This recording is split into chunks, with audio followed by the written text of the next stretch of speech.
Chapter 14, Fever Dreams. Sam didn't eat anything at supper or at breakfast the next morning.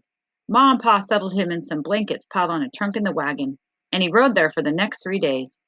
Ranger walked alongside Lizzie and Amelia, but every time the wagon stopped, he leaped onto the back and found his way back to Sam. Dr. Loring came by at the end of every day on the trail. He cut Sam's arm so that bad blood could drain out, but Sam still shivered under his scratchy wool blanket. Ma was afraid he had cholera like Sarah's mother and father, but Dr. Loring pointed to the red spot spreading from Sam's wrists and ankles right up his arms and legs. Mountain fever, he said, studying the rash. It's dangerous, but I think he'll make it. On the morning of the fourth day, Sam's skin was so hot he even got up and walked behind the wagon for a bit. But when night fell, the fever came back and it was worse, much worse. Sam was shaking his head and twitching his limbs as if some invisible wolf had gotten hold of him. Dr. Loring came and gave Sam some medicine, but he spit it back up. Dr. Loring turned to Ma and shook his head. The second phase is usually worse than the first. All we can do is pray.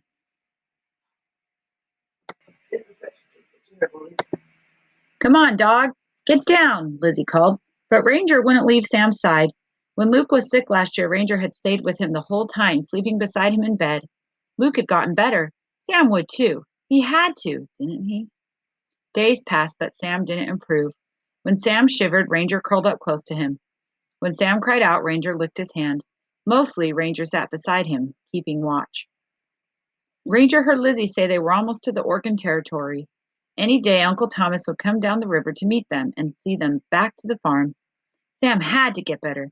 He'd waited so long to see this new country. Ranger ate the scraps that were offered at night, but nothing tasted the same when Sam wasn't eating. The days blurred together until finally Ranger woke one morning to find Sam sitting up beside him, blinking into the rising sun. Good morning, dog.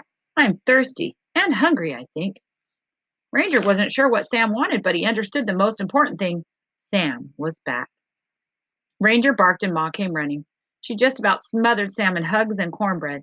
When Sam first stood up, his legs were as wobbly as a newborn colt's, but the color was coming back to his cheeks. At the end of the day, a wagon appeared on the trail, coming from the other direction. Ma raised her hand to shade her eyes from the sun.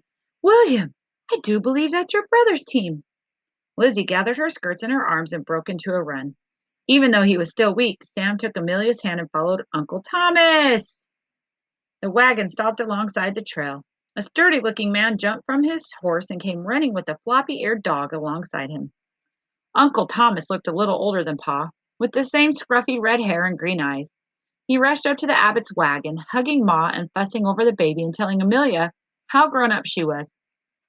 The dog nearly knocked Amelia off her feet. Finnegan, Uncle Thomas called, and the dog barked. Leave that little miss alone. Finnegan jumped up on Sam and nuzzled his hand. Does Finnegan live on the farm? Sam asked. Uncle Thomas nodded. He'll wake you up every morning, I promise. Did you hear that, dog? Sam turned to the wagon where Ranger had been standing, watching. Ranger barked and tipped his head, but he stayed by the wagon. He had heard Uncle Thomas. He'd heard Sam. And now he heard something else. A high-pitched humming coming from inside the wagon. It was getting louder and louder. Ranger hopped up on the tailgate and found it right away. The metal box from the garden at home was there, where Ma had tucked it next to the tools on that first day way back in the dusty square. The box was vibrating urgently. Ranger had done a good job. Now it was time to go home. Ranger grabbed the leather strap with his teeth, dragged it to the wagon's tailgate, and jumped down. Sam was watching him. Ranger knew he couldn't leave without saying goodbye. There's a picture of him looking at the box. There's the first aid kit. There's Sam and Finnegan. There's little Ranger on the tailgate. That's always backwards the way I point with the camera. There's the Ranger and the first aid kit in the wagon humming. Ranger's done a good job. Everyone was getting ready to start off again to finish the journey. The metal box was humming so loud it seemed to be shaking the whole earth. But Ranger set it down in the dirt, ran to Sam, and licked his hand. Dog, this is Finnegan, Sam said, squatting to introduce him. Finnegan nuzzled Sam's ear, then turned to look at Ranger curiously. Who are you? The other dog seemed to ask. Finnegan sniffed at Ranger, as if he didn't quite belong. We're going home now, Sam said. To the farm. Ranger sniffed Finnegan. He was a good dog. He'd take care of Sam. Sam, come along, Pa called. We need to make 10 more miles before dark. Ranger licked Sam's hand once more and turned away. Where are you going, dog? Sam looked confused. He stood up, and one of the quilt squares fluttered down from his pocket. Aren't you coming? Ranger sniffed the square, then picked it up carefully in his teeth. You want to carry that for me? Here. Sam took the bit of fabric and tucked it under Ranger's collar. All set now. Let's go, son, Pa called. That dog will follow if he wants to. We need to get moving.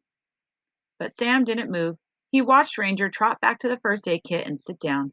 Finally, Sam nodded as if he understood. Thanks, dog, he said quietly. But Ranger heard, even over the humming that threatened to swallow him up. He watched Sam run to catch up with Lizzie and Finnegan and the wagon. When Ranger nuzzled the dusty leather strap over his head, the humming drowned out all the sounds of the trail. The snorting and shouting, the clomping of oxen hooves, and the neighing of horses. Ranger saw a pinprick of white light that grew bigger and bigger until it swallowed up the Oregon sun, and Ranger had to close his eyes. When he opened them, there was a squirrel! Okay, next chapter is the last chapter, chapter 15, and it's called Home.